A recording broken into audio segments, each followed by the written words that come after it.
écologiste. Vous avez 5 minutes, monsieur le député.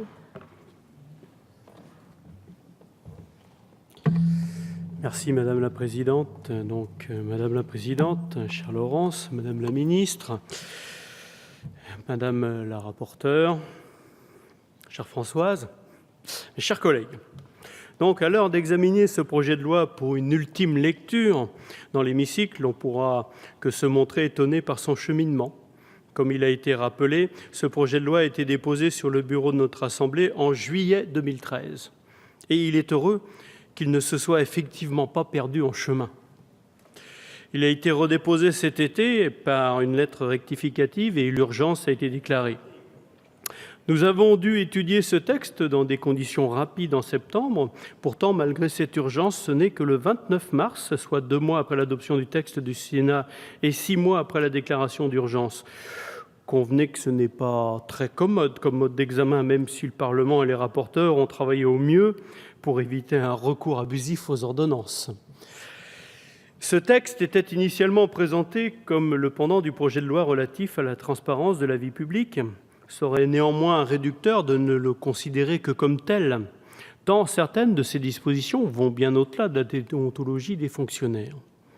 Alors qu'à intervalles réguliers, le statut des fonctionnaires et de ses supposés privilèges est remis en cause par des déclarations souvent faites à l'emporte-pièce, il nous incombe de souligner l'importance de leur rôle dans le maintien d'un service public de qualité. Là réside d'ailleurs le paradoxe de notre époque, où l'opprobre est jeté sur celles et ceux dont on voudrait voir le rôle ne pas se déliter, notamment en milieu rural, où le sentiment d'abandon du service public s'exprime le plus. Mais également en ce qui concerne les fonctionnaires de police, des hôpitaux, de la sécurité civile et militaire, dont nous avons loué l'engagement après les attentats qu'a subi notre pays, comme l'a rappelé le Premier ministre la semaine dernière. La revalorisation du point d'indice des fonctionnaires vient d'ailleurs récompenser et réaffirmer la force de ces engagements au service de la collectivité. Nous estimons donc que ce projet de loi va globalement dans le bon sens. En plus des efforts de déontologie dont ne pourront s'astreindre de nombreux fonctionnaires, il propose diverses mesures pour améliorer le statut, clarifier les obligations et favoriser la titularisation dans le prolongement de la loi Sauvadet. Il étend également la protection fonctionnelle à tous les agents faisant l'objet de condamnations civiles ou de poursuites pénales en relation avec l'exercice de leurs fonctions ainsi qu'à leurs familles. De grands principes censés régir le statut des fonctionnaires sont également consacrés dans la loi. Ainsi, le principe de laïcité qui s'applique aux fonctionnaires est affirmé, de même que l'objectif de la lutte contre les conflits d'intérêts qui implique que le fonctionnaire doit cesser immédiatement cette situation. Toutes ces mesures sont les bienvenues. En première lecture, nous avions attiré fortement l'attention sur le statut des lanceurs d'alerte pour les fonctionnaires qui auraient connaissance d'un conflit d'intérêts.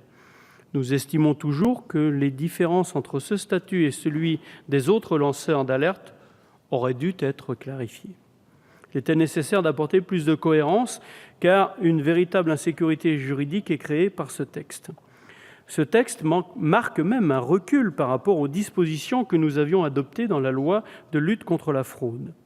Les lanceurs d'alerte ne seront plus protégés en cas d'alerte à une association agréée ou auprès d'un média s'il révèle un crime ou un délit. Ce recul est, nous semble-t-il, regrettable. Nous avions également abordé la question du meilleur partage des tâches entre la commission de déontologie et la Haute Autorité pour la transparence de la vie publique. Certains fonctionnaires devront envoyer une déclaration d'intérêt à l'une et une déclaration de patrimoine à l'autre. Cela nous semble toujours assez incohérent. Nous regrettons que cela n'ait pas pu être permis en commission mixte paritaire.